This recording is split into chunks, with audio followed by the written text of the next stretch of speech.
الحمد لله الذي جمعنا في هذا المسجد المبارك ببركة عبده أنيفا، والصلاة والسلام على رسول الله الذي أرسل رحمة للعالمين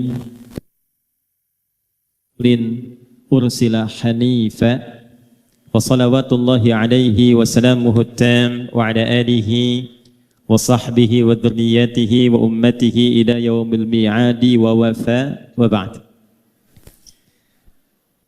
Saya biasa kalau di dalam negeri atau di luar negeri, singgah pertama menapak di bumi manapun, itu alhamdulillah yang biasanya kami mohon doa kepada Allah, dimudahkan para pemimpin di wilayah itu dan masyarakatnya diberikan keberkahan. Kalau sudah saling mendoakan, diikat dalam kebaikan, nanti Allah bimbing pemimpinnya memiliki kebijakan yang baik, masyarakatnya merespon dengan nilai-nilai kebaikan. Hadirin sekalian, bila ada yang bertanya, kita akan masuk pada inti pembahasan kita. Apakah ada petunjuk dalam hadis Nabi tentang pertemuan kita di Jumat ini, di siang menjelang Jumat ini? Apakah Nabi pernah mengisyaratkan? Apakah Nabi SAW pernah menunjukkan dalam sabdanya sehingga pertemuan kita bukan hanya menjadi ngaji bareng, tapi termasuk diikutkan pada sunnah Rasulullah SAW. Kita lacak dalam hadis-hadis yang diriwayatkan oleh para imam-imam hadis. Pertama, ada satu hadis yang banyak dikutip para ulama dan ahli hadis sehingga viral bukan hanya di satu kitab tapi beragam kitab. Kita ambil satu, Sunan Abu Daud. Abu Daud ini nama aslinya Sulaiman As-Sijistani, dari Sijistan. Hafal banyak sekali hadis dan lisannya itu ringan mengucapkan hadis, lunak sekali. Kalau ditanya ini hadis apa, dijawab bukan hanya matannya, sanadnya, tapi kualitasnya. Ini sahih, ini dhaif, ini mungkar, ini maudhu', ini makruh dan sebagainya. Maka Imam Ibnu Qayyim Al-Jauziyah berkomentar, jika ada dulu Nabi Daud mudah melunakkan besi dengan tangannya, maka ini Abu Daud mudah melunakkan hadis dengan lisannya. Beliau menyantumkan hadis ini dalam Sunan Abu Daud nomor hadis 4900. Ada juga yang lain, Imam At-Tirmidzi. Nama aslinya Muhammad, tumbuh berkembang di Tirmidz, dikenal dengan At-Tirmidzi. Meriwayatkan hadis ini dalam kitabnya Sunan At-Tirmidzi nomor hadis 1040.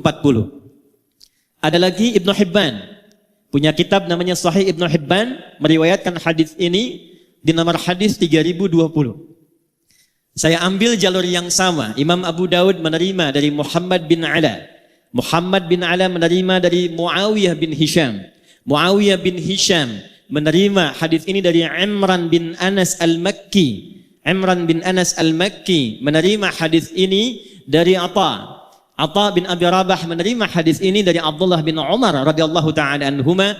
Abdullah bin Umar radhiyallahu taala anhuma menerima hadis ini dari Rasulullah Muhammad sallallahu alaihi wasallam, bin Abdullah bin Abdul Muttalib bin Hashim bin Abdul Manaf bin Qusay bin Murrah bin Kilab bin Ka'ab bin Ghalib bin Fihr bin Malik bin Nadar bin Kinana bin Khuzaimah bin Mudrikah bin Ilyas bin Nizar bin Mudar bin Ma'ad bin Adnan bin Addi bin Adri bin Muqawwam bin Nahur bin Tarikh bin Ya'rub bin Yasjub bin Nabit bin Ismail alaihi salam bin Ibrahim alaihi salam bin Azar atau bin Nahur bin Abir bin Kinan bin Arfakhshad bin Sam bin Nuh alaihi salam bin Mikhlail Matushalah bin Kinan bin Anwas bin Tith bin Adam alaihi salam. Coba ulangi. Hadisnya berbunyi, qala Rasulullah sallallahu alaihi wasallam, udhkuru mahasina mautakum. Udhkuru mahasina mautakum wa kuffu an masawihim. Di jalurnya Sayyidah Aisyah radhiyallahu taala anha, di jalurnya Al-Mughirah bin Syu'bah radhiyallahu taala anhu, la tasubbu halakakum aw mautakum wadhkuru fihim khairat. Di jalurnya Ibnu Abbas radhiyallahu taala anhuma, la tasubbu amwatana wadhkuru lahum aw la tu'dhu ahyana. Atau kama qala Rasulullah sallallahu alaihi wasallam. Yuk kita masuk ke inti hadisnya. Bapak Ibu sekalian, ada yang sangat menarik di hadis yang dipesankan Nabi ini. Kalimatnya singkat padat, tegas tapi dalam. Udhkuru mahasina mautakum. Kalau ada yang wafat di antara kalian, kata Nabi, maka sibukkanlah dengan menyebut-nyebut, memviralkan, menceritakan kebaikan-kebaikannya. Wa kuffu an masawihim. Wa kuffu ay imtana'u, dan kemudian tahanlah dirimu, jangan pernah lakukan an masawihim, untuk menyebutkan keburukan-keburukannya. Singkat, padat, dalam. Kalau ada orang wafat, kata Nabi, sibukkan diri kalian, apalagi keluarganya, kerabatnya, untuk memviralkan. Nah, di bahasa sekarang viral. Kalau terjemah dulu itu baru disebutkan, ceritakan. Kalau sekarang orang senang viral karena kalau sudah viral, kemudian bisa di-share, bisa di-like, dan di-subscribe. Viralkan. Kenapa mesti diviralkan? Di sini para ulama mengajarkan setidaknya ada 3 hal yang penting dalam kalimat Nabi ini, yang bila dikerjakan akan terus melahirkan manfaat bagi yang wafat, memberikan jariah bagi yang telah wafat, meneruskan kebaikan bagi yang hidup, dan yang ketiga yang paling penting, memberikan peta jalan kehidupan bagi yang hidup, bagaimana nanti setelah wafat akan dikenang seperti orang baik yang kita viralkan kebaikannya itu. Maka pelajaran pertama kita turunkan dengan cepat. 1. Udhkuru mahasina mautakum. Kata para ulama, hadis ini yang pertama memberikan pesan dalam kepada kita, betapa Allah Subhanahu wa ta'ala saking tingginya memuliakan ciptaannya, saking tingginya mengistimewakan manusia sebagai hambanya yang utama. Maaf, jangankan saat hidup, saat wafat pun dijaga kehormatannya. Jadi hanya dalam Islam yang manusia itu dituntun untuk memuliakan manusia lainnya, jangankan dalam hidup, saat wafatnya pun dijaga. Ini saya berikan satu rahasia ya, tapi ini diantara kita saja nih. Ya. Nanti saya akan nyambung ke almarhum nih. Ya. Buka Quran surah 17 di ayat ke-70, paling kanan di pertengahan di mushaf. Hanya manusia yang saat diciptakan oleh Allah, itu dari awal penciptaannya sampai pemberian misinya, sampai wafat dan kembalinya, dimuliakan, disanjung, diviralkan di kalangan makhluk lainnya. Saya mulai Quran surah ke-17 tadi ayat 70. Walaqad karramna bani Adam wa hamalnahum fil barri wal bahr wa razaqnahum minat thayyibat wa faddalnahum ala katsirin mimman khalaqna tafdila. Walaqad karramna, ayatnya dimulai dengan lam, qad tambahna. Lam saja sudah taukid menguatkan, qad sudah tahqiq menjamin, na ta'zimun nafsi li ta'zimu sya'ni. Paham? Tidak. Kalau di Quran itu ada ayat dibuka dengan lam, ditambah dengan qad, ini menunjukkan ayatnya begitu istimewa, begitu penting, kandungannya tak sama dengan ayat biasa.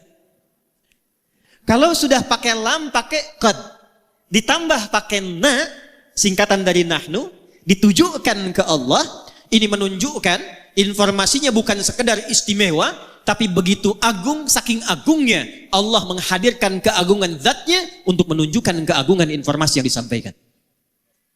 Contoh bandingannya, Quran surah 54 ayat 17, 22, 32, 40 tentang Quran.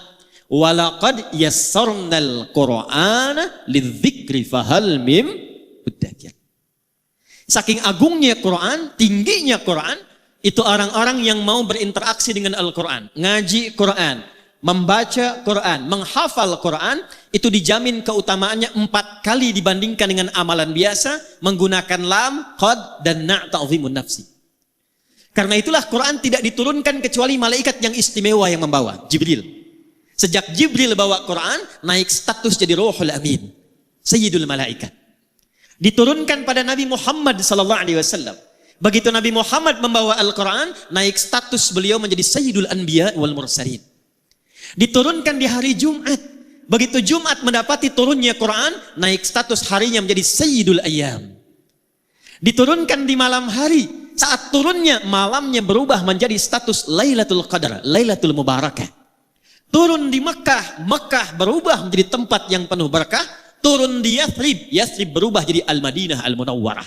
Siapa saja yang bisa dekat dengan Al-Quran, maka mendapatkan keutamaan serupa dan jaminannya keagungan Allah Subhanahu wa Ta'ala. Ayat yang serupa nafasnya itu tentang manusia. Jadi bukan hanya Al-Quran. Saat Allah mencipta Adam, lalu diciptakan keturunannya Bani Adam, 7 kali disebutkan dalam Al-Quran, itu dibuka kalimat penciptaan dan penetapannya dengan lam, qad, dan nun. Nah, seperti halnya Allah membuka keagungan Al-Quran. Walaqad karramna Bani Adam. Allah menegaskan, hey, aku tidak menciptakan hambaku manusia ini dengan penciptaan biasa. Bersamaan dengan penciptaannya, aku muliakan, kata Allah, seluruh bagian penciptaannya. Jadi cuma satu makhluk Allah yang dicipta itu semuanya mulia. Baik fisiknya, sampai sifatnya, sampai keadaan dirinya. Contoh Bapak Ibu, ini secara fisik, jin tidak disebutkan, malaikat tidak disebutkan, cuma manusia. Quran surah 95 di ayat yang keempat. Saking sempurnanya fisik manusia, itu dibuka dengan 3 risalah Nabi. Nabi Isa alaihissalam, Nabi Musa alaihissalam, Nabi Muhammad sallallahu alaihi wasallam. Wattini waz zaitun. Risalah Nabi Isa alaihissalam. Wa turisi, risalah Nabi Musa alaihissalam. Wa hadzal baladil, risalah Nabi Muhammad sallallahu alaihi wasallam. Untuk apa Allah bersumpah dengan 3 rasul unggul ini dan ditutup dengan Sayyidul Anbiya wal Mursalin untuk menegaskan laqad khalaqnal insana fi, fisiknya manusia sempurna. Jadi dengan jin itu masih bagus kita Pak fisiknya. Dengan jin itu Bu masih bagus kita. Dengan malaikat yang dari cahaya, kalau ditampilkan itu masih utama fisik kita. Jadi dengan malaikat saja masih unggul, dengan jin unggul, apalagi dengan hewan. Ibu main ke kebun binatang di Medan. Absen tuh, dari monyet sampai singa. Bandingkan sama wajah ibu yang ada di cermin, jauh Bu. Jauh. Karena itu ketika disebutkan mulia, dinamakanlah dengan Bashar. Disebutkan 35 kali dalam Al-Quran. Kita selalu ngaji Jumat tuh kalau nggak Yasin Al-Kahf. Ayat 110-nya, Qul innama ana basyarum mithlukum. Bashar itu bukan sekedar nama. Manusia yang dicipta dengan kulit halus dan baik. Karena itu nggak boleh di dalam Quran itu fisik sengaja dirubah. Nggak boleh. Quran surah keempat, An-Nisa, di ayat 118 sampai 119. La'anahullah. Setan dilaknat oleh Allah, kemudian dia berjanji. Di antara janjinya, saya akan bisikkan kepada manusia supaya merubah tampilan dirinya. Yang pesek, pengen jadi mancung, rubah. Apalagi merubah jenis. Yang laki-laki pengen jadi perempuan. Kena razia, nama siapa? Nia Pak. Nama siapa? Nia. Nama lengkap? Kurniadi. Tidak boleh. Dan dahsyatnya, itu fisik kita itu kenapa tidak boleh dirubah? Karena bersamaan dengan tampilan fisik ini, melekatlah takdir maslahat kita sampai wafat. Ini Pak Musa kalau nggak begini tampilannya, nggak bisa jadi wagub. Pak Rahmat kalau nggak begini, nggak mendapatkan keberkahan sampai saat ini. Saya kalau dirubah tampilan misalnya, mirip-mirip Ustaz Abdul Somad, antum nggak kenal saya. Jadi kalau Allah sudah mencipta, itu yang terbaik yang Allah siapkan untuk kita. Maaf, saya agak cepat sedikit. Turun ayat Quran. Boleh saya berdiri? Izin ya Pak, izin. Baik. Bu. Baik. Ini kepala sampai ujung kaki. Pelan-pelan. Allah mencipta kita dari ujung kepala sampai ujung. Ini kepala sampai kaki bukan sekedar fisik biasa. Ini mulia. Saya ulangi. Kepala sampai kaki ini bukan sekedar fisik biasa, tapi mulia. Karena mulia, itu Allah turunkan ayat-ayat dalam Al-Quran untuk membimbing semua bagian fungsi tubuh ini dari kepala sampai kaki supaya fungsinya pun mulia. Supaya terjaga keadaan fisik ini. Diciptakannya bagus, berperilakunya mesti bagus, pulangnya pun mesti bagus. Contoh, ini mata fungsinya apa? Tuh, sudah salah. Kalau cuma melihat, itu belum masuk ke fungsi manusia. Hewan pun melihat. Ayam melihat. Kambing melihat. Elang terbang tinggi, anak ayam terlihat di bawah. Ibu naik pesawat, anak sendiri belum tentu kelihatan. Karena itu ketika Allah menunjukkan fungsi mata, dijelaskan dalam Quran bukan hanya fungsinya secara fisik, tapi menunjukkan kemuliaannya. Turun Quran surah ke-24, ayat 30 untuk laki-laki, 31 untuk perempuan. Perhatikan ayatnya. Qul lil mu'minina yaghuddu min absarihim. Katakan pada setiap laki-laki yang beriman kepada Allah, yang yakin Allah telah mencipta dirinya, yaghuddu min absarihim, jaga pandangannya, matanya hanya boleh melihat yang baik-baik saja. Saya ulang, matanya hanya boleh melihat yang baik-baik. Ketika yang dilihat tidak baik, palingkan.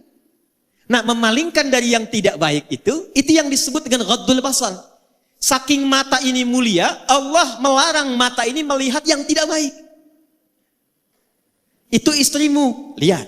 Itu istri orang, jangan banyak dilihat. Ini proyek kamu, lihat. Itu proyek orang, jangan banyak kemudian berminat untuk diambil dengan cara yang tidak tepat. Ini pulang dari masjid nih, ini sandal kamu, itu sandal orang. Paham? Paham? Jadi sepanjang kita jadi manusia, kenapa dilarang untuk melihat yang tidak baik? Supaya menjaga kemuliaan penciptaan matanya. Dari mata turun ke, langsung ke hati aja bu, ke lisan. Dari mata turun ke lisan, ke mulut. Apa fungsi mulut? Tuh, bicara yang baik. Turunlah Quran surah ke-49 ayat ke-11 sampai 12. Perhatikan kalimatnya. Ya ayyuhalladzina amanu. Dipanggil pakai ya, disebutkan 361 kali dalam Al-Quran, memanggil yang dekat, menengah dan jauh. Setelah itu ada ayyuha, disebutkan 150 kali dalam Al-Quran.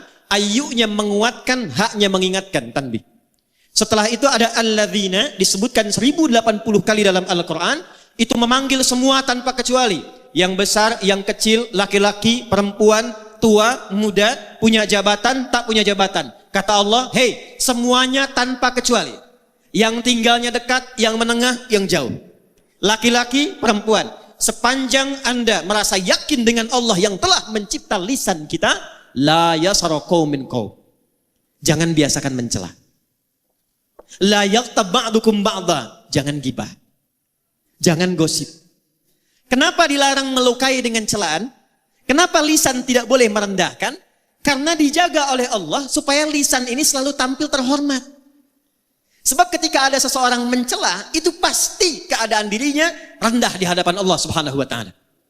Kalau nggak percaya, Bapak Ibu silahkan pulang dari sini, keluarkan kata-kata kotor, saat yang bersamaan rendah keadaan kita di hadapan Allah Subhanahu wa taala.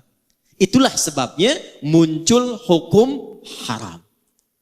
Dari kata hormat, sesuatu yang terhormat. Jadi turunnya hukum haram ini asalnya bukan ingin mencegah kita dari satu perbuatan, bukan. Tapi ingin menjaga kehormatan kita karena Allah menciptakan kita dalam keadaan yang mulia. Satu.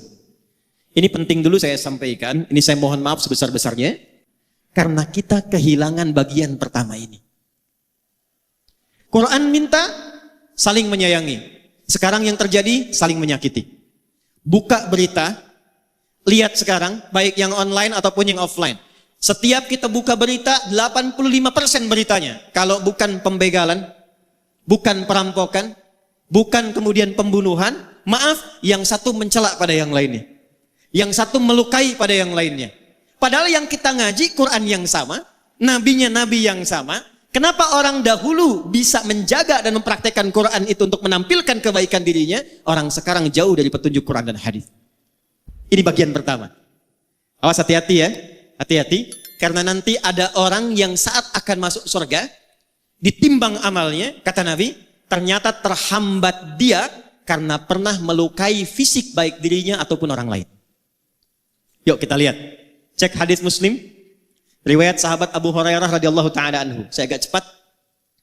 Jadi satu kali Nabi sedang kumpul begini, tiba-tiba beliau tanya pada sahabatnya, "Atadrunal muflis?" Tahukah kalian tentang orang yang bangkrut saat di hari kiamat nanti? Lalu sahabat rebutan menjawab.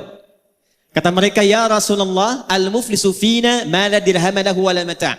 Orang bangkrut menurut kami yang sudah tidak punya uang sepeser pun, tak ada aset sedikit pun. Secara teori dunia benar. Tapi perhatikan jawab Nabi. Al-muflisu min ummati. Orang bangkrut yang mengaku umatku itu. Tolong garis bawahi ya. Nabi tidak menyebutkan umatnya Nabi Isa, tidak menyebutkan umatnya Nabi Musa, tapi ada orang mengaku umatnya Nabi Muhammad sallallahu alaihi wasallam. Saya tanya yang hadirin di sini semua, kita umatnya Nabi bukan? Ulangi, kurang keras. Umatnya Nabi bukan? Perhatikan baik-baik, hati-hati. Ada di antara umat Nabi, ya'ti yaumal qiyamati, datang di hari kiamat bisolatin, solatnya rajin sekali. Jadi tercatat tulisan di kitabnya itu rajin sholat. Jangankan fardunya, sunnahnya pun dia buru. Dia tahajud, dia sholat sunnah, ada catatannya. Wasiyamin, rajin puasa. Jangankan Ramadan, Senin datang dia puasa, Kamis datang dia puasa. Dia tak tunggu Senin Kamis, dia lakukan puasa Daud. Wazakatin, rajin zakat. Fokus. Cuma sayang kata Nabi, wa ya'ti qad syatama hadza. Tapi saat yang bersamaan, dia pernah mencaci orang lain. Wa kadzafa hadza, menuduh orang lain. Wa daraba hadza, menyakiti fisik orang lain. Puncaknya, awas hati-hati, wa safaka dama hadza. Bahkan ada yang menumpahkan darah, menyebut nama Allah di dalamnya.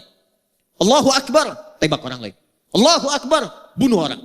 Allahu Akbar, bom orang lain. Hati-hati, kalau Nabi pernah sampaikan, berarti potensi terjadinya itu mungkin terjadi. Maaf, mudah-mudahan tidak terjadi di Medan dan di tempat lainnya lagi. Apa yang amin? Jadi waktu terjadi bom di Jalan Tamrin, itu saya sedang di Lampung. Wah, meledak. Lagi begini, tadi. Tiba-tiba jamaah angkat tangan bertanya, "Ustaz, apakah bom di Jalan Tamrin itu termasuk jihad fisabilillah?" Saya bilang, "Pak, sependek pengetahuan saya, jihad fisabilillah itu jihad di jalan Allah, bukan di Jalan Tamrin." Jihad fisabilillah itu jihad di jalan Allah, bukan di Jalan Tamrin. Maka kata Nabi, kalau ada yang seperti itu, mesti hati-hati. Karena apa yang terjadi? Tu'khadhu hadza min hasanati. Kalau ada orang baik sholat, lantas dia setelah sholat mencela orang, maka diambil pahala itu dari sholatnya, diberikan kepada orang yang baru dicelanya itu. Kalau ada orang puasa, saat buka menggibahi orang, menggosipkan orang, itu diambil pahala puasanya, ditransfer kepada orang yang digibahi itu. Fa'in faniyat hasanatuhu, kalau habis kebaikan ini, masih ada sisa satu, pernah fitnah orang. Maka karena nggak ada bekal lagi, bangkrutlah dia, dosa-dosa orang yang difitnah itu diambil, diberikan kepadanya. Fatulihha finnar. Maka dicuci dulu di neraka, baru kemudian diangkut, diberikan ke dalam surga. Fisik. Fisik.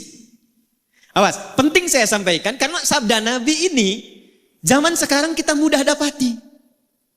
Betapa banyak orang cuma update status, tapi isinya bisa melukai orang lain. Dan yang paling menarik, betapa banyak Nabi ngasih kemudahan untuk ibadah, tapi ketika dipraktekkan kok menjadi saling berselisih. Mudah-mudahan di sini tidak ya. Atau jangan-jangan tidak kelewat. Baik. Yang kunut ada dalilnya. Yang tidak kunut ada dalilnya. Yang salah itu yang tidak sholat subuh. Kenapa kemudian yang kunut dan tidak kunut jadi bermasalah? Saya pernah menangani satu kasus, suami istri itu tidak saling tatap semalaman gara-gara persoalan turun dari i'tidal ke sujud. Suami pulang dari kantor, kena macet, tiba di rumah malam, gak sempat kemudian ke masjid. Sudah selesai. Nyampe di rumah, ambil wudhu sholat, begitu sholat istri lihat. Ternyata sujudnya itu turun dulu lututnya. Begitu lututnya turun, istri lihat. Begitu salam, assalamualaikum, assalamualaikum, selesai sholat, ini persoalannya bu. tanpa muqaddimah. Langsung istri komen pada suaminya, papa sholatnya salah katanya. Jiwa laki-laki bangkit. Yang pemimpin siapa? Apa ciri khas pemimpin itu? Ciri khas pemimpin bukan tegas. Ciri khas pemimpin tidak mau dipimpin. Hanya menerima usulan, jarang kemudian menerima saran. Istrinya berkata, ini kisah nyata, papa sholatnya salah. Memang kenapa mah? Harusnya bukan lutut dulu, telapak tangan dulu yang turun, baru lutut. Kata suaminya, mama yang gak baca hadis. Bertengkar malam, tak saling tatap, punggung-punggungan, besoknya diputuskan datang ke kami. Ternyata saya lihat dua-duanya gak tahu hadisnya. Istri belajar dari Ustadz A, suami belajar dari Ustadz B. Begitu saya tunjukkan, Pak Ibu, dua-duanya ada di kitab yang sama, di Sunan Abu Daud. Ini yang pakai lutut duluan, nomor hadis 838, dari Wa'il bin Hujur. Yang pakai telapak tangan cuma beda 2 nomor. Nih kiri atas, Abu Hurairah, nomor hadis 840. Wa'il itu masuk Islam duluan dibandingkan Abu Hurairah. Saat Wa'il masuk Islam, nabinya masih segar. Ikut perang Badar, ikut perang Uhud. Wa'il lihat Nabi sholat, turunnya pakai lutut. Karena lututnya gak bermasalah. Abu Hurairah masuk Islam di tahun ke-7 Hijrah. Nabi usia 60 tahun, 3 tahun sebelum meninggal. Di suasana itu banyak hadis menunjukkan lutut beliau bermasalah. Kadang sholatnya pakai tongkat, kadang nyindir ke tiang-tiang, nyindir ke tiang. Karena lututnya bermasalah. Usia 10 lutut bermasalah. Abu Hurairah lihat, kalau lutut bermasalah, Nabi turunnya pakai apa? Ternyata telapak tangannya dulu. Jadi mau pakai lutut, pakai telapak tangan, dua-duanya ada. Nabi menunjukkan untuk kemudahan sujud, bukan karena persoalan tua dan muda saja. Jadi jangan simpulkan juga kalau ada kemudian anak muda sujud pakai telapak tangannya, tua. Jadi kalau anak muda olahraga cedera dia, lututnya masalah, gunakan telapak tangannya.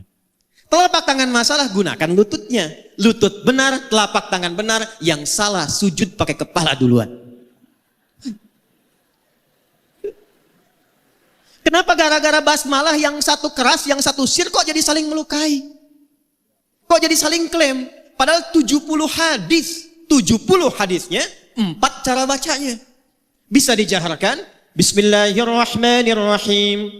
Bisa disirkan, Bismillahirrahmanirrahim. Maaf, kalau sudah silent, sir, tidak usah ditempel ke mic. Bismillahirrahmanirrahim. Ah, itu jahar namanya. Sir pelan yang dengar kita. Yang ketiga, bisa tak usah dibaca sama sekali. Alhamdulillahi Rabbil Alamin. Yang keempat, riwayat Abu Hurairah, baca jahar rakaat pertama, Bismillahirrahmanirrahim. Rakaat kedua tidak dibaca langsung hamdalah. Alhamdulillahi Rabbil Alamin. 4-4-nya ada dari Nabi. Diajarkan oleh Nabi pada sahabat, sahabat ngajarkan, dirangkum oleh 4 imam besar dipilih oleh mereka. Imam Abu Hanifah An-Nu'man wafat tahun 150 Hijrah, memilih langsung baca hamdalah. Imam Malik lahir 93 Hijrah, memilih langsung baca hamdalah. Imam Muhammad bin Idris Asy-Syafi'i lahir 150 Hijrah, saya pilih yang jahar. Karena ini tidak baca, populerkan yang dibaca supaya diketahui. Imam muridnya, Imam Ahmad bin Hanbal lahir 164 Hijrah, hafal 1 juta hadis. Muridnya Imam Asy-Syafi'i memilih yang keempat. Yang ini tidak baca, yang ini baca keras, saya pilih kemudian yang tengah-tengah silent. Kok tiba kemudian? Bismillahirrahmanirrahim. Alhamdulillahi Rabbil Alamin. Ini Muhammadiyah nih. Bismillahirrahmanirrahim. NU. Padahal zaman Nabi belum ada Muhammadiyah, zaman Nabi belum ada. Yang NU benar, yang Muhammadiyah benar, yang salah yang tidak sholat. Saya 2010 itu tugas di Mekah, menerima jemaah pertama Isya. Qadarullah imamnya Syekh Sudes. Begitu sudah mengatakan istau, istaqimu, takbir, Allahu Akbar. Alhamdulillahi Rabbil Alamin.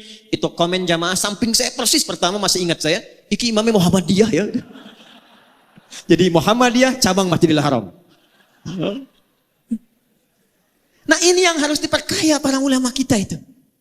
Muhammadiyah bagus, NU bagus, persaudarakan semuanya, Muhammadiyahnya, persisnya, dewan dakwahnya, ketemu di masjid yang sama, yang pimpin ini kunut, yang tidak kunut aminkan. Allahumma hdina fi man hadait, belakang amin. Gantian begitu, yang pimpin yang tidak kunut, yang makmum tidak perlu sujud sahwi. Paham? Takbir. Bagian pertama. Jadi tidak ada babnya saling celah. Yang paling menarik, ngajinya Quran, sunnahnya sunnah Rasulullah, kok bisa pulang dari situ nggak saling sapa? Assalamualaikum akhi, beda manhaj. Ngaji ke sana yuk, bid'ah. Itu tidak saya temukan tuh dalam Quran, dalam sunnahnya. Maka yang pertama kita lakukan, satu, Islam menjaga kehormatan fisik, menyatukan, bukan memisahkan. Paham? Yuk, kita lihat teladan beliau tadi. Diputar videonya, saya senang karena itu sunnahnya. Bukan memperlambat taklim, bukan. Awas belakang tuh, istighfar tuh tadi tuh yang teriak, cepet katanya, bukan. Ini sunnahnya tadi itu. Jadi dibandingkan yang saya sekarang ini, itu yang tadi itu lebih tinggi sunnah muakkadahnya tadi itu. Karena hadisnya itu viralkan kebaikan. Betapa beliau menyambung silaturahim. Memuliakan orang tanpa melihat fisiknya. Ada yang tidak ditampilkan di sini. Tapi sejak 16 September 2005 dan didirikan YAPI itu, saya melihat di antara murid saya yang dimuliakan oleh beliau, ternyata ada murid-murid penghafal Quran kami.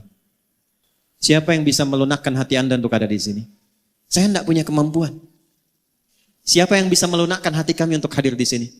Maka keteladanan pertama yang penting saya sampaikan, seperti tadi ditampilkan, beliau sayang pada keluarganya, sayang pada anaknya, perhatian pada cucunya, sayang kepada orang dekat dan jauh, punya program persiapan pulang ke akhirat. Itu bagian pertama yang kita tampilkan. Jelas sampai di sini? Satu. Dua. Saya agak cepat. Udhkuru mahasina mautakum wa kuffu an masawihi. Jika ada orang yang telah wafat, viralkan kebaikan-kebaikannya dan tahan dari menggunjingkan keburukannya. Apa makna yang kedua kata para ulama? Dari kebaikan yang telah kita ketahui tadi, jangan cukupkan sekedar menjadi informasi. Saya ulang ya. Jangan cukupkan sekedar menjadi informasi. Contoh, Haji Anif ini punya program membangun 99 masjid. Sampai sekarang tahun 2023 ada kisaran 30-an lebih masjid yang telah terbangun. Beliau support ambulan, perhatian mendirikan klinik dan sebagainya. Alhamdulillah, untuk beliau selesai. Jariahnya mengalir. Ada 9 lafaz di hadis Muslim, cukup Nabi yang memberikan garansi lewat hadis ini. Perhatikan kalimatnya. Disebutkan 9 lafaz di hadis Muslim, kalimatnya idza matal insan. Atau dalam riwayat lain idza matal abdu. Imam Nawawi rahimahullahu taala dalam syarahnya menafsirkan idza matal insan ay idza mata ibnu Adam. Kalau seorang manusia yang beraktivitas meninggal dunia. Izin, maaf. Manusia disebut dengan 5 nama dalam Quran. Berapa nama? Ada bashar, 35 kali disebutkan dalam Quran. Ada ins, dipasangkan dengan jin, 18 kali disebutkan di Quran. Ya ma'syaral jinni wal wa ma khalaqtul jinna wal. Ada insan, 65 kali disebutkan dalam Quran. Yang keempat ada nas, 240 kali disebutkan dalam Quran. Dan yang kelima ada Bani Adam, 7 kali disebutkan dalam Quran. Semua nama itu punya makna. Kalau disebutkan insan, itu artinya menunjuk aktivitas manusia dari bangun sampai tidur lagi. Saya ulang ya. Kalau disebutkan insan, ya iqra bismi rabbikal ladzi khalaqal ar-rahman 'allamal khalaqal. Kalau disebutkan al-insan, itu bukan sekedar menunjuk nama manusia, tapi menekankan totalitas aktivitasnya dari bangun tidur sampai tidur lagi. Nah, Nabi menyebutkan dalam hadis riwayat Muslim tadi, idza matal insan, jika manusia yang beraktivitas dari bangun sampai tidur lagi itu selesai aktivitasnya. Ini ingin memberikan pesan kepada kita. Anda sesibuk-sibuknya, sehebat-hebatnya, punya jabatan yang tinggi, harta yang banyak, ilmu yang luas, tetap kita akan wafat. Itu poinnya. Idza matal insan, kalaupun sibuk, sampai tidurnya sedikit, bisnisnya banyak, ngajarnya banyak, kedudukan tinggi, pada akhirnya wafat. Mening. Quran surah 39 ayat 30. Innaka mayyitun wa innahum mayyitun. Silahkan berbuat apapun kata Nabi. Tapi pada akhirnya Anda wafat. Nah sebelum wafat itu, ini poinnya. Maka Nabi berpesan, bagi setiap personalnya lewat hadis Muslim tadi, siapkan diri kita supaya saat wafat itu mendapatkan kebahagiaan yang sama atau bahkan lebih dengan saat hidup. Maaf, jangan sampai hidup rumahnya mewah, enak kerjanya, aktivitas nyaman, tapi begitu wafat kemudian suasananya menjadi sempit dan gelap. Ukuran berapa di alam kubur itu? 2 kali 3? 3 kali 4? Ada yang 10 kali 15? Tidak ada ya? Baik, tapi perhatikan baik-baik. Ada orang-orang yang menyiapkan sebelum wafatnya, sehingga dijamin oleh Allah tempat kuburnya lebih luas dibandingkan dengan apa yang dia dapatkan di bumi. Saya lihat tadi lewat Raja Wali 28, luas sekali itu. Beberapa rumah luas sekali, lebar. Tapi ada orang masuk kubur, itu diberikan kenikmatan oleh Allah. Tempatnya lebih luas dari tempat yang pernah dia tinggali di bumi. Nggak percaya nanti silahkan. Antum minta wasiat dikuburkan samping ulama yang dikenal soleh. Lihat nanti lapaknya tuh. Lihat tempatnya. Bagaimana kenikmatannya. Quran surah ketiga ayat 169 sampai 172. Saya agak cepat. Wala tahsabanna alladhina qutilu fi sabilillahi amwata. Bal ahya'un 'inda rabbihim yurzaqun. Farihina bima atahumullahu min fadli. Maaf keluarga besar Haji Hanif. Wa yastabshiruna billadzina lam yalhaqu bihim min khalfihim alla khaufun 'alaihim wa lahum yahzanun. Ada orang yang saat meninggal itu dibahagiakan oleh Allah. Dilimpahkan kenikmatan tiada batas. Sampai-sampai kalau dia mampu kata Allah, dia ingin kabarkan kepada keluarga besarnya. Kamu jangan banyak nangis. Kamu jangan sedihkan aku. Nanti kan ini ayat. Wa yastabshiruna billadzina lam yalhaqu bihim alla khaufun 'alaihim wa lahum yahzanun. Jangan khawatir tentang saya. Jangan banyak menangisi saya. Kalau bisa siapkan bekal supaya cepat nyusul ke sini. Di sini lebih enak dibandingkan dengan apa yang kamu rasakan sekarang. Itu Quran. Dilimpahkan, bahasa Qurannya dilimpahkan tanpa henti sampai tiada batas. Sampai tiada batas. Dan kalau mampu dia akan katakan cepat nyusul sini. Jangan banyak bersedih, jangan khawatir dengan kondisiku, di sini lebih enak. Siapa orang-orang ini? Adalah orang yang setidaknya menyiapkan 3 bekal sebelum wafatnya dan disifati 3 bekal ini oleh Allah dalam Al-Quran dengan fi sabilillah. Wala tahsabanna alladhina qutilu fi sabilillah. Jangan Anda duka orang yang wafat yang mendedikasikan hidupnya untuk berjuang di jalan Allah. Nah, apa fi sabilillah ini? Ternyata bukan cuma ikut aksi militer saja, tidak. Banyak sekali ruangnya. 1, kata Nabi, idza matal insanu inqata'a sa'iru amali. Memang orang itu kalau sudah wafat terputus semua potensi pekerjaannya. Sudah. Enggak bisa sholat lagi, enggak bisa puasa lagi, enggak bisa kerja lagi. Tapi Masya Allah, ada 3 yang ia siapkan sebelum meninggal, dan 3-tiganya walaupun tak mampu dikerjakan lagi, pahalanya terus mengalir. Jadi kalau nanti ini mengalir, wujudnya berupa cahaya di alam kuburnya. Berupanya cahaya, nur. Ya, bentuknya diberikan cahaya. Lalu diberikan kenikmatan oleh Allah berlimpah, dicukupkan semuanya, nikmat. Apa 3 ini? 1, dia menyiapkan sebelum pulangnya amalan utama yang melahirkan transfer pahala disebut dengan sedekah jariyah. Saya ulangi, namanya sedekah jariyah. Ini rumus cepat ya buat kita yang hidup nih. Ini beliau sudah mengajarkan tadi lewat tayangan yang kita lihat. Jadi sedekah itu ada 2. Saya ulangi, sedekah ada berapa? 2. Semua kegiatan baik kita itu disebut sedekah namanya. Salat itu sedekah. Zakat itu sedekah. Di Quran zakat disebut sedekah. Khudz min amwalihim sedekah. Dikeluarkan disebut sedekah. Innamas shadaqatu lil fuqara. Sedekah. Nah, sedekah jenisnya 2. 1 yang disebut sedekah tsabitah. Amalan tetap selesai saat hidup, pahala enggak ngalir saat wafat. Contoh.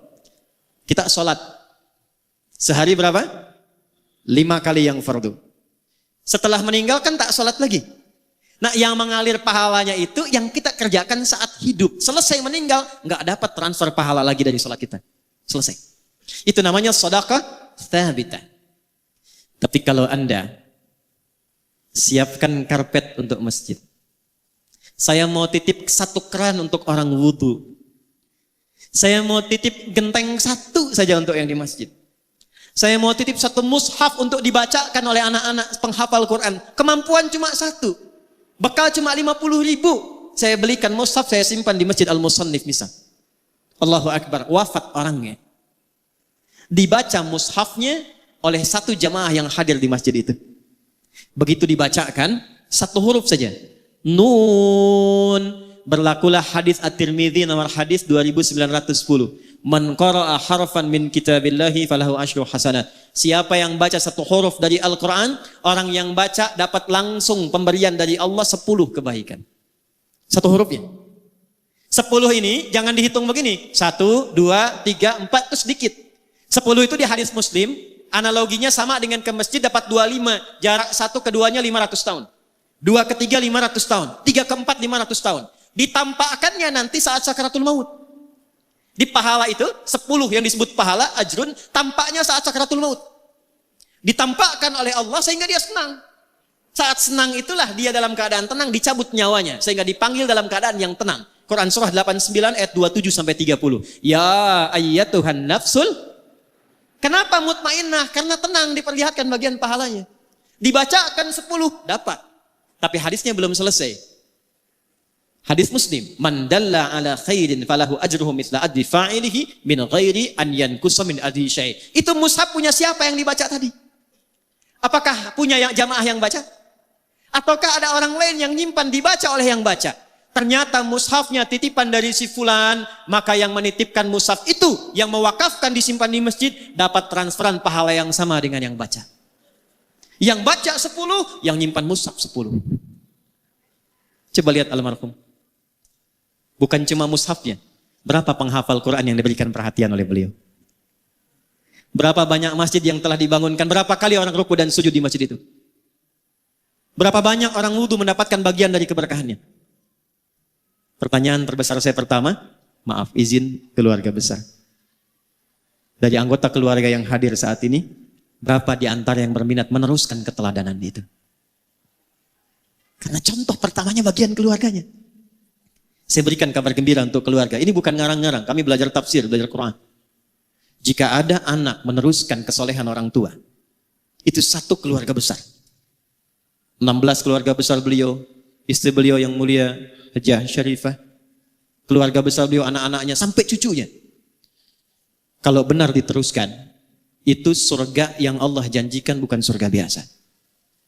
Turun Quran surah 13, Ar-Ra'd, ayat 23 sampai 24, dari 8 pintu surga. Surga itu ada 8 pintunya, tengah-tengahnya tamannya, namanya Aden. Yang tertinggi Firdaus. Kalau ada anak meneruskan kebaikan orang tuanya, maka saat masuk surga itu anaknya dipanggil untuk menggandeng kedua orang tuanya. Lewat tengahnya, taman indah surganya. Saya bacakan ayatnya. Jannatu adni yadkhulunaha. Ada 1 keluarga besar dipanggil oleh Allah, bukan 1, 2. Semua keluarganya. Jadi kalau normal hisab itu kan, fulan, Adi Hidayat, datang. Lutfi, datang. Andre, datang. Andi, datang. Ini tidak. 1 keluarga besar, Anif, hambaku, datang. Siapa mereka ini? Wa man salaha min abaihim. Anaknya pertama disebut. Anaknya. Gandeng bapak ibumu yang soleh itu, yang telah kemudian menanamkan legasi amal yang kau teruskan. Minta digandeng. Ini Allah yang firmankan. Kalau ayah memulai, itu wajar. Tapi kalau anak cucu mengikuti, itu tidak mudah. Tidak mudah. Makanya nasihat para nabi, itu sebelum meninggal, yang dikumpulkan anak-anak itu, bukan persoalan warisan harta, tapi meneruskan kebaikan yang telah kemudian dikerjakan orang tuanya. Quran surah kedua Al-Baqarah di ayat 133. Lihat kalimatnya. Am kuntum syuhada'a idh hadara Ya'qub al-maut idh qala li banihi ma ta'buduna min ba'di. Pernah enggak Anda dengar kisah viral tentang Nabi Ya'qub? Bukan cuma punya anak Yusuf, punya anak 12, ada Benyamin, ada Yahuda dan sebagainya. Bukan itu. Sebelum wafatnya dikumpulkan anak-anaknya, ditanya, kalau bapak meninggal, kalian bagaimana amalnya? Apa jawab mereka? Qalu na'budu. Ya bapak, jangan khawatir. Setelah ayahanda meninggal, tanamkan dalam hati bapak yang dalam, kami tidak akan pernah keluar dan menyimpang dari nasihat-nasihat ayah untuk meneruskan amal-amal kebaikan ayah. Na'budu ilahaka wa ilaha abaika Ibrahim wa Ismaila wa Ishaqa ilaha wahidah. Jazakumullah khair. Semoga Allah memuliakan guru-guru kita, menyehatkan, merahmati, dan memberikan kemampuan kita meneladani kebaikan-kebaikan beliau. Saya teruskan. Kata anak-anaknya Yakub, Pak, jangan khawatir. Amal-amal yang telah Bapak tinggalkan kami teruskan. Kami tidak akan menyembah Tuhan selain Allah. Pastikan supaya Bapak pulangnya pun tenang. Begitu Yakubnya meninggal dalam keadaan tenang, diteruskanlah oleh putra-putranya beliau. Ada Yusuf alaihissalam. Dan Yusuf lebih sukses dibandingkan ayahnya Yakub. Boleh jadi putra beliau mungkin usahanya ada yang lebih sukses daripada ayahnya. Tapi penilaian pertama dalam Al-Quran, apakah kesuksesan itu mengantarkan pada amal soleh yang pernah ditinggalkan oleh ayahandanya? Maka saya mohon pada keluarga besar, tidak sekedar kita bahagia banyak jamaah datang mendoakan. Tidak sekedar kita bangga dan haru, ada video yang telah menanamkan pesan-pesan kebaikan. Tapi pertanyaan besarnya, siapa di antara keluarga besar yang mau menggandeng beliau sebagai kebahagiaan saat pulang menghadap Allah Subhanahu wa Ta'ala? Teruskan. Fokus. Wa azwajihim. Dan istri-istrinya. Jadi ayah sama ibunya, anak gandeng pasangan masing-masing. Terakhir, tadi saya lihat ada cucunya, ada cicitnya, beliau bilang buyut ya. Itu dalam bahasa Arab disebut dzurriyyah. Tidak berhenti sampai ke anak, wa dzurriyyatihim, sampai ke anak cucu. Jadi hisabnya tuh begini, keluarga besar datang. Setelah itu, gandeng masing-masing. Yang sudah menikah berpasangan, gandeng. Nanti bapaknya minta digandeng. Ya, wa man salaha min abaihim wa azwajihim wa dzurriyyatihim. Cucu-cucunya diminta bergandengan. Itu belum dahsyat. Wal malaikatu yadkhuluna 'alaihim min kulli bab. Lalu malaikat diperintahkan berjejer di setiap pintu surga untuk menyambut satu keluarga besar ini. Fokus. Salamun 'alaikum bima sabaratum fa ni'ma uqbaddar. Fokus baik-baik. Selamat kata para malaikat. Jadi setiap lewat pintu surga, selamat. Lewat pintu surga, selamat. Apa jawaban selamatnya? Izin. Bima sabaratum. Selamat karena Anda sabar meneruskan kebaikan yang telah dirintis oleh keluarga besar. Jadi saya mohon amanat 99 masjid itu, usahakan selesai. Anak-anak yatim yang beliau rawat, teruskan. Tolong punya database-nya tuh. Ya, majlis-majlis ilmu, klinik yang beliau pesannya apa tuh dari situ. Teruskan. Nah, kita yang hadir, bagian dari keluarga jauh dari keluarga Haji Anif ini, kita siapkan rencana. Ingin seperti itu. Ya. Jadi bukan sekedar dengan informasi. Dari sekian banyak kebaikan, ya enggak usah semuanya. Apa yang bisa kita lakukan dari situ? Alhamdulillah, beliau yang bangun masjidnya, saya besok ingin titipkan mushaf di dalamnya. Ya. Begitu dibacakan, nun. Cuman satu memang hurufnya, tapi 10 kebaikan pahalanya. Kalau Anda titipkan pada penghafal Quran. Haji Anif merawat penghafal Quran yang sangat banyak. Di antaranya yatim piatu. Ayo kita belajar dari situ. Pulang dari sini, jangan lihat anak orang dulu. Anak kita di rumah siapkan jadi penghafal Quran. Supaya gandeng kebaikan. Jelas? 2. 3 bagian terakhir. Ini poin yang sangat penting sebelum kita berdoa. Untuk jeda ke Jumat, ini Sayyidul Ayyam. Saya ulangi dari yang pertama supaya kita nggak lupa. Jaga fisik kita. Dengan saling menjaga diri dalam kebaikan. Dan berinteraksi secara sosial dengan nilai-nilai kemuliaan. Jangan isi kehidupan kita disibukkan dengan berbuat maksiat. Termasuk memutus silaturahim, saling mencela, saling merendahkan. Contoh beliau yang telah meninggalkan kita dengan amalan yang tadi disampaikan. 1. 2. Tidak ditampilkan amalan soleh orang wafat itu kecuali untuk diteruskan oleh keluarganya atau diteladani oleh orang-orang yang mengetahuinya. Izin, tadi saya baru sebutkan 1, sedekah jariah. Jadi ini setiap yang sholat nanti Jumat nih sekarang taklim, beliau tinggal terima aja tuh. Tinggal terima, Masya Allah. Nanti lihatnya saat masuk ke alam kubur. Ya, saat masuk baru dirasakan.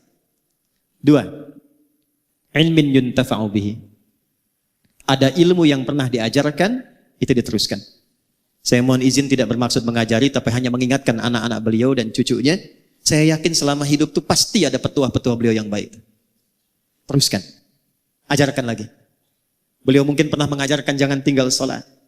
Beliau mungkin pernah mengajarkan bersabar ketika menjalani usaha. Berbuat yang jujur, itu ilmu. Ya, jadi mohon maaf nih, izin cucunya, anaknya. Kalau ada bawaan malas sholat, ingat beliau rahimahullah. Ingat buyut, ingat ayah. Karena cahaya nggak sampai. Di Mesir, ada orang soleh, kisah nyata. Begitu beliau meninggal, maaf, anak perempuannya jadi penari. Penari yang terbuka, saya tak perlu sebut lah. Itu malam satu kali, bermimpi bertemu ayahnya. Makam ayah ini sepi katanya. Gelap. Ayah tidak mendidik engkau untuk jadi seperti ini. Maka dia bangun kaget, dia menangis, dia bertobat, dia konsultasi pada seorang ulama, kekinian dia berubah menjadi perempuan yang sangat saleh. Beliau amalnya sudah banyak. Tapi kalau ada anaknya, ada cucunya, ada godaan-godaan, mau tertinggal sholat nih, cahaya belum mengalir. Keterangan belum tiba. Ilmin yuntafa'u bih. 3, ini spesifik, waladin salihin yad'u lahu. Waladin salihin yad'u lahu. Anak-anak soleh yang dididik oleh beliau yang membiasakan berdoa untuk kedua orang tuanya. Baik yang hidup ataupun yang telah wafat. Jadi mohon izin ya, setelah sholat sertakan doa. Dan bukan setelah sholat saja, setiap amal baik. Selesai ngaji ini, walam yakul lahu kufuwan ahad. Jangan berhenti, doa. Ini ada doa khusus hari Jumat saya ajarkan ya. Mohon izin nih, ada doa khusus dibacanya tiap hari Jumat. Ini saya talkinkan sedikit. Kalau dibaca dengan baik, hadisnya tersambung. Insya Allah Allah cukupkan rezekinya. Allah jaga dari perbuatan maksiat. Dan diberikan yang paling utama dari kegiatannya. Jadi kalau kerja dikasih jabatan yang utama. Kalau ilmu, ilmu yang utama yang mudah diamalkan. Allahumma ikfina bihalalika an haramik. Allahumma kfina bihalalika an haramik wa aghnina bita'atika an ma'siyatik wa bifadlika amman siwak. Nah, itu biasakan di hari Jumat. Ya, dibacanya boleh yang laki-laki itu saat jeda di antara dua khutbah. Yang perempuan itu semua Jumat tuh afdal. Yang perempuan biasanya Sayyidah Fatimah radhiyallahu taala anha itu punya waktu khusus dan punya asisten untuk melihat kondisi matahari hanya Jumat saja. Ba'da asar menjelang maghrib. Jadi kalau sudah tiba matahari itu mau ke barat, itu asisten Sayyidah Fatimah mengatakan hanal waqt, hanal waqt. Kata Sayyidah Fatimah, ha hiya waqtuha, ha hiya waqtuha. Waktu mustajab itu dari mulai malam ke pagi, khususnya saatan. Waktu sejenak di antara dua khutbah, puncaknya menjelang maghrib. Bacakan 3 bagian itu, dan itu bersanad. Itu bersanad. Yang terakhir, yang ketiga. Saya ulangi, yang terakhir, yang ketiga. Setelah mendapatkan bagian-bagian tadi, istiqamah, pilih satu, siapkan bekal kita untuk pulang. Tadi kan sudah banyak beliau, Haji Hanif rahimahullah ta'ala. Masjid ada, yatim ada, klinik ada, susah, banyak nirunya. Nah setelah paham yang banyak tadi, oleh kita keluarkan satu untuk kita, yang cocok apa? Tidak harus ikuti banyak, yang cocok apa? Apa dasar hadisnya? Singkat, hadisnya sahih. Nabi duduk dengan sahabat, lalu menyampaikan, nanti di hari kiamat, di antara kalian ada yang dipanggil oleh pintu-pintu surga. Kata Nabi, ada yang dipanggil dari pintu Ar-Rayyan. Ya, maka nada munadin, penjaga pintu Ar-Rayyan manggil, aina shaimun, aina shaimun, mana yang biasa di dunianya puasa, mana yang biasa puasa. Maka nanti refleks amalan puasa itu menggerakkan tubuh bangkit. Nggak bisa antum asal bangun, saya tidak. Karena mulut dikunci. Al-yauma nakhtimu ala afwahihim wa tukallimuna aydihim wa tashhadu arjuluhum. Itu yang menggerakkan tubuh bangun, itu amal kita. Kalau nggak biasa puasa, nggak bisa bangun.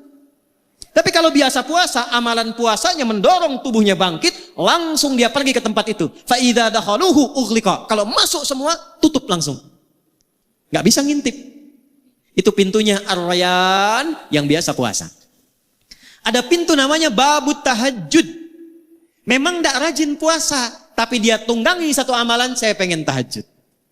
Maka nanti dipanggil lewat pintu namanya pintu tahajud, babut tahajud. Ada pintu namanya babu sedekah. Pilih 8 amalan pokok, pilih salah satu, tunggangi itu sebelum kita pulang menghadap Allah Subhanahu wa taala. Itu rumusnya.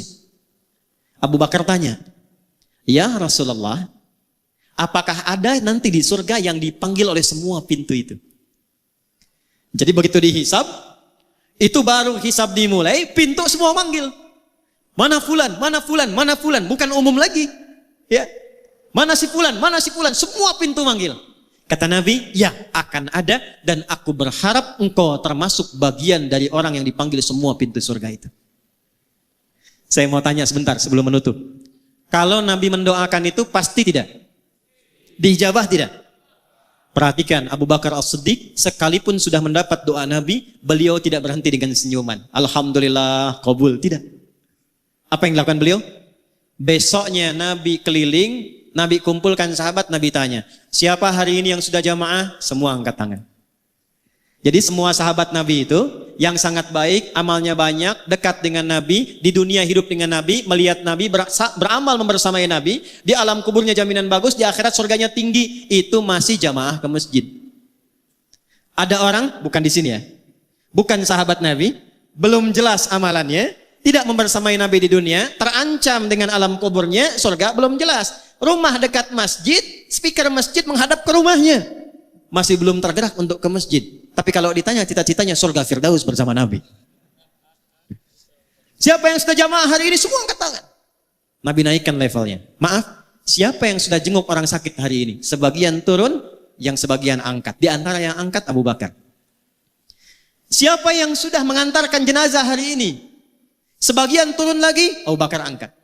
Siapa yang menyolatkan jenazah hari ini? Sebagian turun lagi, Abu Bakar angkat. Siapa yang infak hari ini? Sebagian turun, Abu Bakar angkat. Jadi rupanya begitu mendapatkan konfirmasi di lisan Nabi yang mulia, ada orang dipanggil dari semua pintu surga itu, beliau keluarkan kurikulum amalnya jadi catatan. Setiap hari keliling untuk mengamalkan catatan itu. Abu Bakar sedih. Dipeganglah tangan beliau oleh Nabi sallallahu alaihi wasallam, dikatakan, hadza akhi, Abu Bakar ini saudaraku. Faman adahu faqad adani. Siapa yang menyakiti Abu Bakar, dia telah menyakiti aku. Saya tanya pada antum, Haji Hanif ini amalnya udah banyak. Insya Allah kita berdoa husnul khatimah, ya, tandanya banyak, ya, kemuliaannya sudah banyak, diviralkan terus. Kebanggaan bukan hanya untuk keluarga, orang-orang dekat, orang jauhnya. Saya baca, izin saya baca, Pak. Tadi saya menyebutkan itu karena saya di jalan pengen tahu baca. Saya hafal anak-anak beliau tadi. Saya tanya Pak Musa itu untuk konfirmasi saja. Beliau nomor 8 tuh saya tahu. Ya, saya hafal. 16 bersaudara, kan? Ya, saya hafal. Saya lihat sebelumnya. Saya tuh melihat hanya untuk mengetahui ini beliau amalannya apa ini. Apa yang saya bisa ikuti. Ternyata saya temukan di antara murid saya pun diapresiasi oleh beliau. Kami punya angkatan pertama ahli Quran. Angkatan pertamanya 14.000 orang. Di antara 14.000 orang itu ada yang diapresiasi beliau, diperhatikan beliau. Mungkin keluarga belum tahu. Biasa. Amalnya sudah banyak. Tapi yang jadi pertanyaan untuk kita, kembali ke hadis tadi. Apa yang sudah kita niatkan untuk hadir saat ini?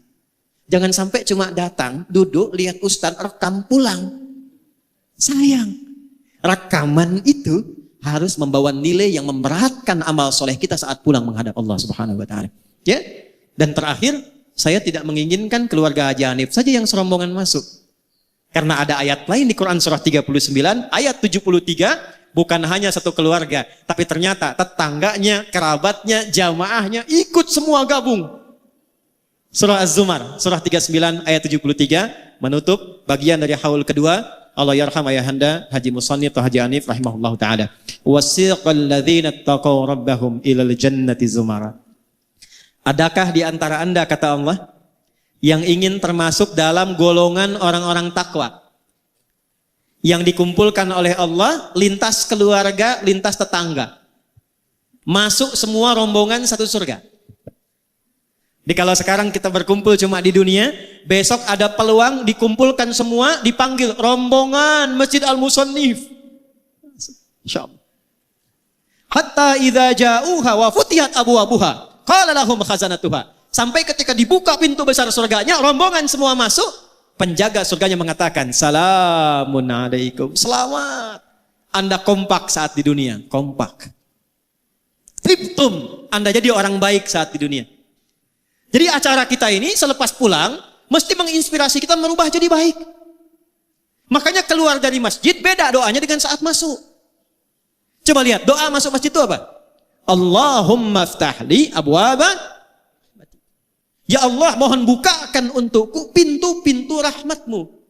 Saya tanya sama antum deh yang laki-laki. Kalau masuk masjid itu dari satu pintu atau banyak pintu? Banyak. Masuk sini keluar lagi, masuk sana keluar lagi gitu. Walaupun pintunya banyak, pasti masuknya di satu arah kan? Satu pintu kan? Pintu itu kalau satu babun, kalau banyak abwabun. Kok bisa masuk satu pintu, minta doanya banyak pintu? Allahumma ftahli abwaba rahmati. Perhatikan ya, saya mau akhiri. Ya Allah, mohon bukakan untukku pintu-pintu rahmatmu. Kenapa rahmat pintunya banyak? Karena umumnya ada 3 pintu rahmat. 1, ada pintu solusi dari orang yang sedang punya kesulitan. Itu di Quran surah kedua Al-Baqarah ayat 155 sampai 157. Perhatikan kalimatnya. Wala nabluwannakum bisyai'. Ada orang hidup yang dapat ujian. Minal khauf, gelisah. Ini ada sebagian yang sudah gelisah nih, jam berapa selesainya? Kapan persiapan Jumatnya? Wal ju', ada yang lapar. Ada yang datang ke sini dari sejak subuh. Belum sarapan. Tanya-tanya habis Jumat dapat nasi kotak gak gitu ya? Wa naqsim minal amwal. Ada yang datang ke masjid barangkali punya persoalan di kantornya. Akhir bulan belum jelas bagaimana gajiannya. Wal anfus, ada yang sakit sampai sebagian wafat. Terakhir, maaf, wat thamarat, ada yang hasil kerja kerasnya mungkin diambil orang lain. Maksudnya apa? Tidak semua yang masuk ke masjid itu hatinya gembira. Ini wajahnya senyum-senyum, mungkin sedang punya masalah. Maka saat Anda masuk, dijawab oleh Allah, masuk, sholat 2 rakaat, sujud, minta. Saat Anda minta itulah Allah jawab. Apa jawabannya? Ayat 157-nya. Ulaika alaihim salawatum min rabbihim wa rahmat. Jadi Anda masuk, Allahumma ftahli abwaba rahmatik, rahmat. Allah tanya, rahmat yang mana yang kamu inginkan? Saya punya masalah ya Allah. Nama saya memang rahmat, tapi masalah saya banyak. Sujud minta. Makanya ke masjid itu jangan cuma diam. Datang, sholat 2 rakaat, sujud minta. Bukan bikin status. Bukan gosip. Saya tidak Ustaz, tidak seperti ibu itu tuh, sama. 2, maaf. Rahmat Allah yang kedua itu, singkatnya, puncak ampunan dari dosa yang sudah berlumur. Pernah mabuk, pernah zina, pernah bunuh, pernah merampok, pernah membegal. Ada yang begitu di sini? Mumpung ada polisi di luar itu. Ya? Kalau ada orang pernah menyimpulkan bahkan ini dosa saya terlampau banyak, tidak tahu diampuni atau tidak, maka Allah turunkan sifat yang tertinggi yang keempat. 1 ghafir, 2 ghafar, 3 ghafur, 4 rahim dengan rahmatnya. Turun Quran surah 39 ayat 53. Qul ya ibadiyalladzina asrafu ala anfusihim la taqnatu min rahmatillah. Anda datang ke masjid, sujud, taubat. Begitu taubat, diampuni dosanya oleh Allah, diberikan jalan pulang yang lapang. 3. Ini bagian yang paling penting. Rahmat Allah meminta keutamaan dunia dan akhirat. Meminta keutamaan dunia dan akhirat. Dan puncak tertingginya surga. Makanya komen Nabi, susah orang masuk surga dengan amalnya kalau bukan rahmat Allah. Maka sering kita mintakan kemuliaan dunia dan akhirat, kita punya nama doanya. Doa yang hanya viral di Indonesia. Al-Baqarah ayat 201. Wa minhum may yaqulu rabbana atina fid dunya wa fil akhirati wa qina adzabannar. Doa apa itu? Sapu jagat. Ada doa sapu jagat, ada doa sapu enggak ada jagatnya, ada doa jagat enggak ada sapunya. Cuma di Indonesia, orang Arab enggak kenal itu. Ya? Tapi doanya ada. Al-Baqarah ayat 201. Itulah masjid. Tapi ini yang mau saya akhiri sebelum kita berdoa. Coba keluar dari masjid. Kakinya kaki apa? Doanya sama enggak dengan saat masuk? Tidak. Saat keluar yang kita katakan Allahumma Inni as'aluka min fadli. Ya Allah, aku keluar sekarang. Aku minta yang utama darimu, yang merubah diriku lebih baik dari sebelum masuk. Acara ini sekarang ada di masjid. Temanya memang haul. Tapi kita belajar dari hadis tadi bagaimana meneladani kebaikan-kebaikan Allah yarham supaya kita praktikkan dalam hidup. Maka saya tidak menginginkan ada satu orang pun keluar dari masjid ini kecuali berubah keadaan hidupnya lebih baik daripada sebelumnya.